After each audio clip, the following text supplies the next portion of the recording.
আমার সফলতার কিছু গল্প শোনাবো। বাংলাদেশ আনসার ও গ্রাম প্রতিরক্ষা বাহিনীতে যোগদান করার পূর্বে আমার পরিবারের অবস্থা ছিল শোচনীয়। একটি কাজের সন্ধানে আমি অনেক প্রতিষ্ঠানে ধারে ধারে গিয়েছি।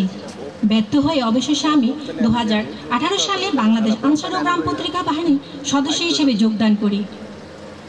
এর থেকে এই বাহিনীর বিভিন্ন প্রশিক্ষণ গ্রহণ করি, যেমন কম্পিউটার, মোবাইল সার্ভিসিং, সেলাই ও ফ্যাশন ডিজাইন, অস্ত্রসহ বিভিন্ন প্রশিক্ষণ। এর মধ্যে সেলাই ও ফ্যাশন ডিজাইনের উপর প্রশিক্ষণ গ্রহণ করি 2023 সালে। এই প্রশিক্ষণ আমাকে একজন উদ্যোক্তা হিসেবে তৈরি করে। প্রশিক্ষণ শেষে আমি একটি সেলাই মেশিন পাই। সেটা দিয়ে আমার এবং আমার পরিবারের পোশাক তৈরি করি।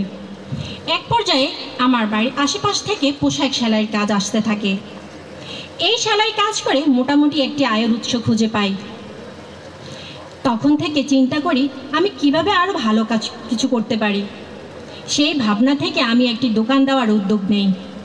এর মাঝে গ্রামের মেয়েদের সেলাই ও ব্লক বাটিকের কাজের প্রশিক্ষণ দেওয়া শুরু করি। সেই প্রশিক্ষণ পেয়ে তারা উপকৃত হচ্ছে। আমার দোকানের আয় দিয়ে আমার নিজের ও পরিবারের খরচ চালাই, আলহামদুলিল্লাহ। সামাজিক দায়বদ্ধতা থেকে পাশাপাশি গ্রামের হতদরিদ্র অসুস্থ লোকদের ফ্রি চিকিৎসা দিয়ে থাকি আমি, যেমন নেবুলাইজার, ডায়াবেটিস মাপা, প্রেশার মাপা, জ্বর ইত্যাদি।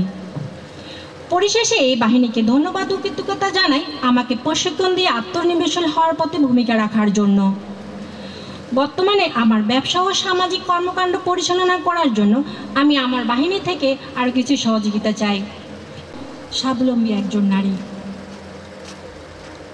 বাংলাদেশ আনসার ও গ্রাম প্রতিরক্ষা বাহিনী কর্তৃক আয়োজিত জেলা সমাবেশ 2025 কুমিল্লা।